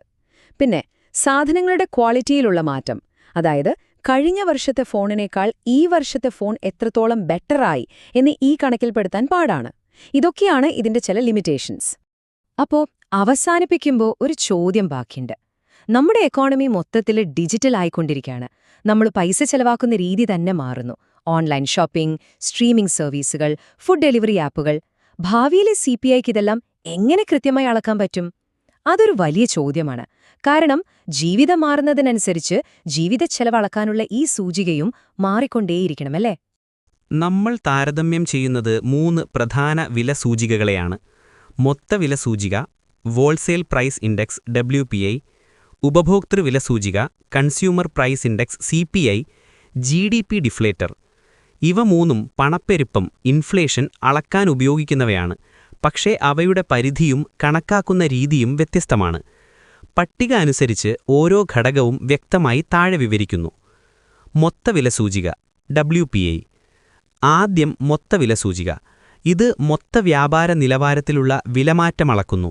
അതായത് ഉൽപ്പന്നങ്ങൾ വലിയ അളവിൽ വിൽക്കുന്ന ഘട്ടത്തിലെ വിലയാണിത്. മൊത്തവില സൂചികയിൽ ചരക്കുകൾ മാത്രമേ ഉൾപ്പെടുന്നുള്ളൂ. സേവനങ്ങൾ ഇതിലുൾപ്പെടുന്നില്ല. കൂടാതെ ഇതിൽ മൂലധന വസ്തുക്കളും ഇറക്കുമതി ചെയ്ത വസ്തുക്കളും ഉൾപ്പെടുന്നു. എന്നാൽ പരോക്ഷ നികുതികൾ ഇതിലുൾപ്പെടുത്തുന്നില്ല. വാണിജ്യ വ്യവസായ മന്ത്രാലയത്തിനു കീഴിലുള്ള സാമ്പത്തിക ഉപദേശകന്റെ ഓഫീസാണ് ഇത് പുറത്തിറക്കുന്നത്. സേവനമേഖലയെ പരിഗണിക്കുന്നില്ല എന്നതും നിലവിലെ ഉപഭോഗരീതികളെ കൃത്യമായി പ്രതിഫലിപ്പിക്കുന്നില്ല എന്നതുമാണ് ഇതിന്റെ പ്രധാന പരിമിതി. ഉപഭോക്തൃവില സൂചിക. ഇനി ഉപഭോക്തൃവില സൂചിക. ഇത് ചില്ലറ വ്യാപാര നിലവാരത്തിൽ, റീറ്റെയിൽ ലെവലിൽ ഉപഭോക്താവ് നൽകുന്ന വിലയെ അടിസ്ഥാനമാക്കിയാണ് കണക്കാക്കുന്നത്. ഇതിൽ ചരക്കുകളും സേവനങ്ങളും ഉൾപ്പെടുന്നു. പക്ഷേ സാധാരണ ഉപഭോക്താവ് മൂലധന വസ്തുക്കൾ വാങ്ങാത്തതിനാൽ അവ ഇതിൽ ഉൾപ്പെടുത്തുന്നില്ല. ഈ സൂചികയിൽ ഇറക്കുമതി ചെയ്ത വസ്തുക്കളും പരോക്ഷ നികുതികളും ഉൾപ്പെടുന്നു. കാരണം ഉപഭോക്താവ് നികുതി ഉൾപ്പെടെയുള്ള വിലയാണ് നൽകുന്നത്. സ്ഥിതിവിവര കണക്ക് പദ്ധതി നടത്തിപ്പ് മന്ത്രാലയത്തിന് കീഴിലുള്ള നാഷണൽ സ്റ്റാറ്റിസ്റ്റിക്കൽ ഓഫീസാണ് ഇത് പുറത്തിറക്കുന്നത്. ഉപഭോക്താക്കളുടെ ചെലവ് രീതിയെ ഇത് കൂടുതൽ കൃത്യമായി പ്രതിഫലിപ്പിക്കുന്നു. അതിനാൽ പണപ്പെരുപ്പം അളക്കാൻ ഏറ്റവും യാഥാർത്ഥ്യപരമായ മാർഗമാണിത്. GDP deflator. അവസാനം GDP ഡിഫ്ലേറ്റർ. ഇത് രാജ്യത്തിന്റെ മൊത്തം ഉൽപ്പാദനത്തിന്റെ വിലമാറ്റം അളക്കുന്നു. ഇതിൽ ചരക്കുകളും സേവനങ്ങളും മൂലധന വസ്തുക്കളും ഉൾപ്പെടുന്നു. എന്നാൽ മൊത്ത ആഭ്യന്തര ഉൽപ്പാദനം GDP രാജ്യത്തിനകത്തെ ഉൽപ്പാദനം മാത്രമാണ് അളക്കുന്നത് എന്നതിനാൽ ഇറക്കുമതി ചെയ്ത വസ്തുക്കളെ ഇതിൽ നിന്നും ഒഴിവാക്കിയിരിക്കുന്നു. ഇതിൽ പരോക്ഷ നികുതികൾ ഉൾപ്പെടുന്നു. ഇതും നാഷണൽ സ്റ്റാറ്റിസ്റ്റിക്കൽ ഓഫീസാണ് പ്രസിദ്ധീകരിക്കുന്നത്. സമ്പൂർണ്ണ സമ്പദ്വ്യവസ്ഥയുടെ വിലമാറ്റം ഇതിൽ പ്രതിഫലിക്കുന്നതിനാൽ ഇത് പണപ്പെരുപ്പത്തിന്റെ ഏറ്റവും സമഗ്രമായ കോംപ്രിഹെൻസീവ് അളവുകോലാണ്. ചുരുക്കത്തിൽ WPI മൊത്ത വ്യാപാര നിലവാരത്തിലെ ചരക്കുകളുടെ വിലമാറ്റം മാത്രം കാണിക്കുന്നു. CPI ഉപഭോക്താവിന്റെ ജീവിതച്ചെലവിലെ മാറ്റം കാണിക്കുന്നു. GDP ഡിഫ്ലേറ്റർ സമ്പദ്വ്യവസ്ഥയുടെ മൊത്തത്തിലുള്ള വിലമാറ്റം പ്രതിഫലിപ്പിക്കുന്നു. രാജ്യത്തിന്റെ പണനയത്തിൽ പ്രധാനമായും ഉപയോഗിക്കുന്നത് ഉപഭോക്തൃവില സൂചികയാണ് CPI. കാരണം അത് സാധാരണ ജനങ്ങളുടെ ജീവിതച്ചെലവിനെ നേരിട്ട് പ്രതിനിധീകരിക്കുന്നു. പണപ്പെരുപ്പം അളക്കാനുള്ള ഓരോ ഉപകരണവും വ്യത്യസ്തമായ ലക്ഷ്യങ്ങൾക്കായാണ് ഉപയോഗിക്കുന്നത് എന്നതിൽ നിന്നും വ്യക്തമാണ്. നമസ്കാരം, എല്ലാവർക്കും സ്വാഗതം. നിങ്ങളുടെ അടുക്കള ബഡ്ജറ്റിനെയും നമ്മുടെ രാജ്യത്തിന്റെ സാമ്പത്തിക നയങ്ങളെയും ഒരുപോലെ പിടിച്ചുലയ്ക്കുന്ന ഒരു വിഷയമാണ് പണപ്പെരുപ്പം. ഇന്ന് നമ്മൾ ഇന്ത്യയുടെ ഈ പണപ്പെരുപ്പ കഥയുടെ ആഴങ്ങളിലേക്ക് ഒന്ന് ഇറങ്ങിച്ചെല്ലാൻ പോവുകയാണ്. നമുക്ക് ഈ ഒരു ചോദ്യത്തിൽ നിന്ന് തന്നെ തുടങ്ങാം. എന്തുകൊണ്ടാണ് ഇന്ത്യയിൽ ഉള്ളിവില കൂടിയാൽ സർക്കാരുകൾ വരെ താഴെ വീഴുന്നതെന്ന് എപ്പോഴെങ്കിലും ചിന്തിച്ചിട്ടുണ്ടോ? ഈ ഒരു ഒറ്റ ചോദ്യം മതി പണപ്പെരുപ്പം എന്നത് നമ്മുടെ ദൈനംദിന ജീവിതത്തിലും രാഷ്ട്രീയത്തിലും എത്രത്തോളം പ്രധാനപ്പെട്ടതാണെന്ന് മനസ്സിലാക്കാൻ. അപ്പോ ഈയൊരു വിശകലനത്തില് നമ്മൾ പ്രധാനമായും 3 കാര്യങ്ങളാണ് നോക്കുന്നത്. ഒന്നാമതായി ഇന്ത്യൻ പണപ്പെരുപ്പത്തിന്റെ അടിസ്ഥാന സ്വഭാവം, അതായത് അതിന്റെ DNA എന്താണെന്ന് നമ്മൾ മനസ്സിലാക്കും.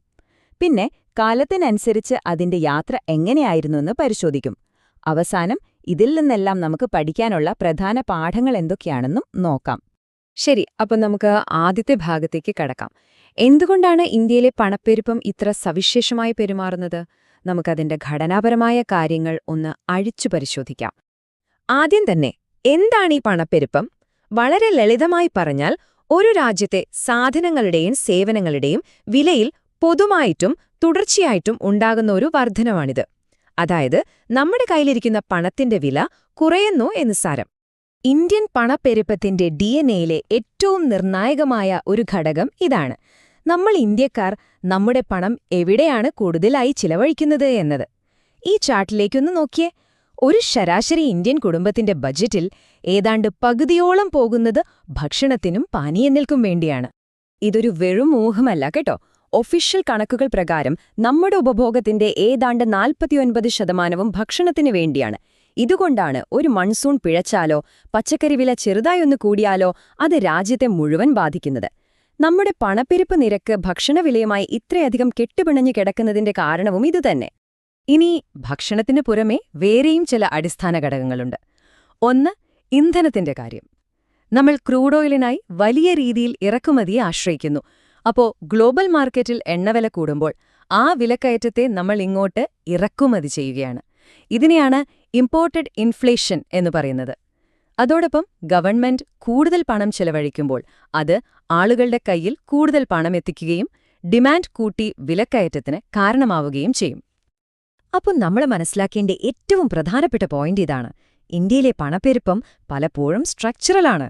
അതിന്റെ അർത്ഥം ആളുകൾ കൂടുതൽ സാധനങ്ങൾ വാങ്ങുന്നതുകൊണ്ട് മാത്രമല്ല ഇവിടെ വില കൂടുന്നത്, മറിച്ച് അടിസ്ഥാന സൗകര്യങ്ങളുടെ കുറവ്, മോശം റോഡുകൾ, സംഭരണ സൗകര്യങ്ങളുടെ അഭാവം, കാർഷിക മേഖലയിലെ പ്രശ്നങ്ങൾ, ഇങ്ങനെ സപ്ലൈ സൈഡിലുള്ള ആഴത്തിൽ വേരൂന്നിയ പ്രശ്നങ്ങളാണ് യഥാർത്ഥ കാരണം. പിന്നെ ഈ പണപ്പെരുപ്പെന്ന് പറയുന്നത് എല്ലാവരെയും ഒരുപോലെയല്ല ബാധിക്കുന്നത് കേട്ടോ. ഗ്രാമങ്ങളിലെയും നഗരങ്ങളിലെയും ആളുകൾ വാങ്ങുന്ന സാധനങ്ങൾ വ്യത്യസ്തമാണ്. അതുകൊണ്ട് തന്നെ അവർ അനുഭവിക്കുന്ന വിലക്കയറ്റവും വ്യത്യസ്തമായിരിക്കും. ഉദാഹരണത്തിന്, ഗ്രാമങ്ങളിൽ ധാന്യങ്ങളുടെ വില കൂടുമ്പോൾ അതിന്റെ ആഘാതം കൂടുതലായിരിക്കും. എന്നാൽ നഗരങ്ങളിൽ സേവനങ്ങൾ, പാൽ, പഴങ്ങൾ എന്നിവയുടെ വിലയാണ് കൂടുതൽ സ്വാധീനം ചെലുത്തുന്നത്. ഓക്കെ, അപ്പോൾ പണപ്പെരുപ്പത്തിന്റെ ഈയൊരു സവിശേഷമായ DNA ഇന്ത്യയുടെ ചരിത്രത്തിലെ പല പ്രധാന സംഭവങ്ങളോടും എങ്ങനെയാണ് പ്രതികരിച്ചതെന്ന് നോക്കാം. നമുക്ക് രണ്ടാം ഭാഗത്തേക്ക് കടക്കാം. ഇന്ത്യയുടെ ഈ പണപ്പെരുപ്പ് യാത്രയെ നമുക്ക് പ്രധാനമായും 5 ഘട്ടങ്ങളായിട്ട് തിരിക്കാം. 1991 മുൻപുള്ള നിയന്ത്രിത കാലഘട്ടം, ഉദാരവൽക്കരണത്തിന് ശേഷമുള്ള സമയം, 2008 ആഗോള പ്രതിസന്ധി, 2020 മഹാമാരി, പിന്നെ ഇപ്പോഴത്തെ ഈ ഒരു സ്ഥിരത കൈവരിക്കുന്ന ഘട്ടം വരെ. ഓരോ ഘട്ടവും നമ്മളെ പുതിയ പാഠങ്ങൾ പഠിപ്പിച്ചിട്ടുണ്ട്. സ്വാതന്ത്ര്യം കിട്ടിയതിനു ശേഷമുള്ള ആദ്യത്തെ കുറേ ദശാബ്ദങ്ങൾ, ആ സമയത്ത് ഇന്ത്യ ശരിക്കും പണപ്പെരുപ്പവുമായി ഒരു മല്ലിടലിലായിരുന്നു. അതിന്റെ പ്രധാന കാരണങ്ങൾ പലപ്പോഴും നമ്മുടെ നിയന്ത്രണത്തിലായിരുന്നില്ല. 1962, 65, 71 വർഷങ്ങളിലെ യുദ്ധങ്ങൾ, മൺസൂൺ പിഴച്ചുണ്ടാകുന്ന വരൾച്ച, ഇങ്ങനെയുള്ള അപ്രതീക്ഷിത സംഭവങ്ങൾ വിതരണ ശൃംഖലയെ തകർത്തു. പലപ്പോഴും രാഷ്ട്രീയമായി പ്രധാനപ്പെട്ട ചില വിലകൾ പിടിച്ചുനിർത്താൻ വേണ്ടി സാമ്പത്തിക വളർച്ചയെ വരെ ബലി കഴിക്കേണ്ട അവസ്ഥ വന്നിരുന്നു. 1991 സാമ്പത്തിക ഉദാരവൽക്കരണം വന്നതോടെ വലിയ മാറ്റങ്ങളുണ്ടായി, അല്ലേ? പക്ഷെ നമ്മുടെ പണപ്പെരുപ്പത്തിന്റെ അടിസ്ഥാന സ്വഭാവം ഒറ്റ രാത്രി കൊണ്ട് മാറില്ല. ഭക്ഷണത്തിന്റെയും ഇന്ധനത്തിന്റെയും വിലയിലുണ്ടാകുന്ന പെട്ടെന്നുള്ള മാറ്റങ്ങളെ നേരിടാനുള്ള നമ്മുടെ ദുർബലാവസ്ഥ അപ്പോഴും ഒരു യാഥാർത്ഥ്യമായിട്ട് തുടർന്നു. 2008 ആഗോള സാമ്പത്തിക പ്രതിസന്ധി നമുക്കൊരു വലിയ പാഠമായിരുന്നു. ലോകത്തിന്റെ മറ്റേ അറ്റത്തുണ്ടാകുന്ന ഒരു പ്രശ്നം എങ്ങനെയാണ് നമ്മുടെ പോക്കറ്റിനെ ബാധിക്കുന്നതെന്ന് അത് കൃത്യമായി കാണിച്ചു തന്നു. ആഗോളതലത്തിൽ ക്രൂഡ് ഓയിലിന്റെ വില കുതിച്ചുയർന്നപ്പോൾ ആ പണപ്പെരുപ്പത്തെ നമ്മൾ അതുപോലെ ഇങ്ങോട്ട് ഇറക്കുമതി ചെയ്യുകയായിരുന്നു. അതിനുശേഷം വന്നു കോവിഡ് മഹാമാരി. ഇത് വേറൊരു തരം ഷോക്കായിരുന്നു. ഇത്തവണ പ്രശ്നം ഏതെങ്കിലും ഒരു ഉൽപ്പന്നത്തിന്റെ വിലയായിരുന്നില്ല, മറിച്ച് ലോകമെമ്പാടുമുള്ള വിതരണ ശൃംഖല തന്നെ നിശ്ചലമായിപ്പോയി. ലോക്ക്ഡൌണിന് ശേഷം ആളുകളുടെ ഡിമാൻഡ് ശക്തമായി തിരിച്ചുവന്നപ്പോൾ ഈ വിതരണത്തിലെ തടസ്സങ്ങൾ കൂടിച്ചേർന്നത് ഒരു വലിയ പ്രതിസന്ധിയുണ്ടാക്കി. ലോകം മുഴുവൻ, ഇന്ത്യയിലും പണപ്പെരുപ്പം കുതിച്ചുയർന്നു. ഇത് നമ്മളെ ഇപ്പോഴത്തെ ഘട്ടത്തിലേക്കെത്തിക്കുന്നു. സർക്കാരിന്റെയും റിസർവ് ബാങ്കിന്റെയും കൃത്യസമയത്തുള്ള ഇടപെടലുകൾ കൊണ്ട് മഹാമാരിക്ക് ശേഷമുണ്ടായ ആ ഉയർന്ന പണപ്പെരുപ്പത്തെ ഒരു പരിധിവരെ നിയന്ത്രിക്കാൻ നമുക്ക് കഴിഞ്ഞിട്ടുണ്ട്. ഈ ചാർട്ടിൽ കാണുന്ന പോലെ റീറ്റെയിൽ പണപ്പെരുപ്പം സാമ്പത്തിക വർഷം 24 5.4% നിന്ന് 25 ആയപ്പോഴേക്കും 4.9% കുറഞ്ഞിട്ടുണ്ട്. ശരിയപ്പോ ഇത്രയും കാര്യങ്ങൾ നമ്മൾ നോക്കി, ഈ ചരിത്രപരമായ യാത്രയിൽ നിന്ന് നിന്നെല്ലാം നമുക്ക് ഉൾക്കൊള്ളാൻ കഴിയുന്ന ഏറ്റവും പ്രധാനപ്പെട്ട വിശകലന പാഠങ്ങൾ എന്തൊക്കെയാണ്? പണപ്പെരുപ്പത്തെപ്പറ്റി സംസാരിക്കുമ്പോൾ 2 തരം കാരണങ്ങളുണ്ട് എന്ന് നമ്മൾ തിരിച്ചറിയണം. ഒന്ന് സ്ട്രക്ചറൽ, അതായത് ഘടനാപരമായ കാരണങ്ങൾ. 2 സൈക്ലിക്കൽ, അതായത് ചാക്രികമായ കാരണങ്ങൾ. മൺസൂണിനെ ആശ്രയിക്കുന്നതുപോലുള്ള പ്രശ്നങ്ങൾ ഘടനാപരമാണ്. അവ പരിഹരിക്കാൻ ഒരുപാട് സമയമെടുക്കും.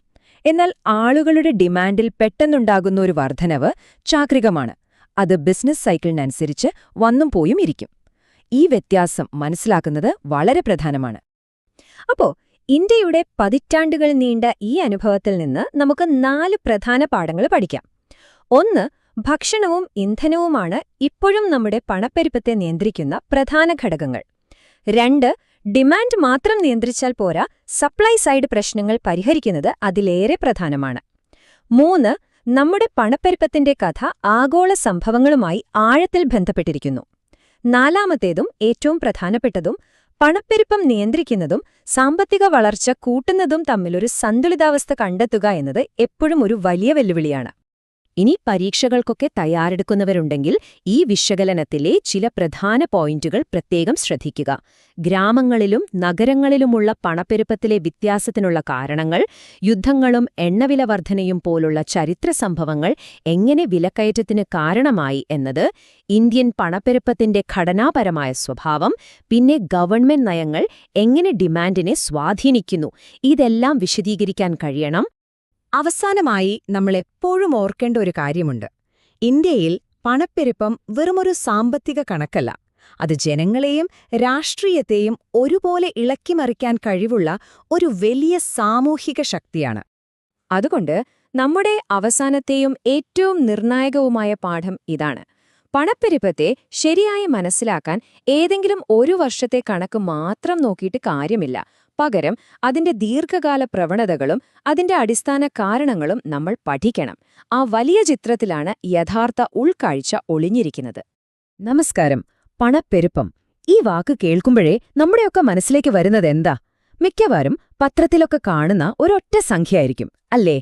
പക്ഷെ സത്യം പറഞ്ഞാല് ആ ഒരു നമ്പറിനുമപ്പുറം വലിയൊരു ലോകമുണ്ട്. നമ്മുടെ സമ്പദ്വ്യവസ്ഥയുടെ പല പല മുഖങ്ങൾ കാണിച്ചു തരുന്ന ഒരുപാട് കണക്കുകളുണ്ട്. അപ്പോൾ ഇന്ന് നമ്മൾ ചെയ്യാൻ പോകുന്നത് ആ കണക്കുകളുടെ ലോകത്തേക്ക് ഒന്ന് ഇറങ്ങിച്ചെല്ലാനാണ്. ശരി, അപ്പോൾ നമ്മൾ എന്തൊക്കെയാണ് നോക്കാൻ പോകുന്നതെന്ന് ഞാൻ പെട്ടെന്ന് പറയാം. ആദ്യം തന്നെ, എന്തുകൊണ്ടാണ് ഈ ഒരൊറ്റ പണപ്പെരുപ്പക്കണക്ക് മാത്രം നോക്കുന്നത് ഒരു പ്രശ്നമാകുന്നതെന്ന് നമുക്ക് മനസ്സിലാക്കാം. അതിനുശേഷം നമ്മൾ 3 പ്രധാനപ്പെട്ട സൂചികകളെ പരിചയപ്പെടും. 1. പ്രൊഡ്യൂസർ പ്രൈസ് ഇൻഡെക്സ് അഥവാ PPI. 2. Housing price index HPI. പിന്നെ സർവീസ് പ്രൈസ് ഇൻഡെക്സ് അതായത് SPI. അവസാനം ഇതെല്ലാം കൂടി വെച്ച് നോക്കുമ്പോൾ നമ്മുടെ എക്കോണമിയുടെ ഒരു കംപ്ലീറ്റ് പിക്ചർ എങ്ങനെ കിട്ടുമെന്നും നമ്മൾ നോക്കും. നമ്മൾക്ക് തുടങ്ങാം.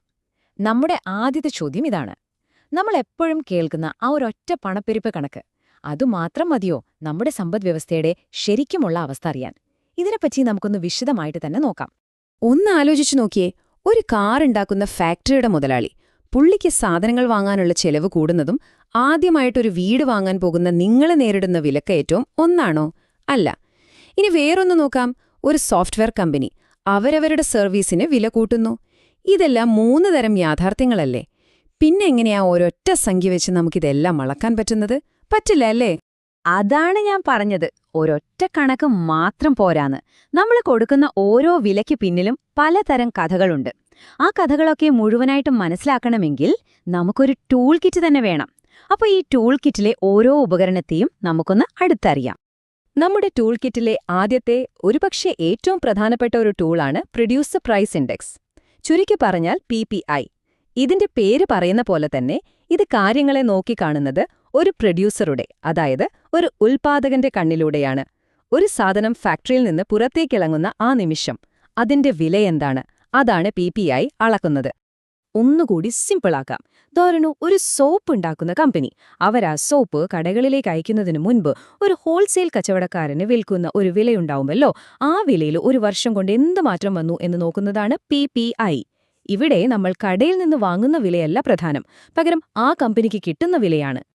ഈ കാണുന്ന ചിത്രം നോക്കിയാൽ സംഭവം ക്ലിയറാവും. അസംസ്കൃത വസ്തുക്കൾ ഫാക്ടറിയിലേക്ക് വരുന്നു, അവിടെ പ്രൊഡക്ഷൻ നടക്കുന്നു. അവസാനം ആ പ്രോഡക്റ്റ് ഫാക്ടറിയുടെ ഗേറ്റ് കടന്ന് പുറത്തേക്ക് പോകുന്നു. ആ ഗേറ്റ് കടക്കുന്ന നിമിഷത്തെ വില, അതാണ് PPI.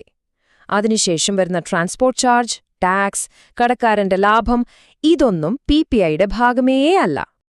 ഇവിടെയാണ് PPI നമ്മൾ ചിലപ്പോൾ കേട്ടിട്ടുള്ള ഹോൾസെയിൽ പ്രൈസ് ഇൻഡെക്സില് WPIയിൽ നിന്ന് വ്യത്യസ്തനാകുന്നത്.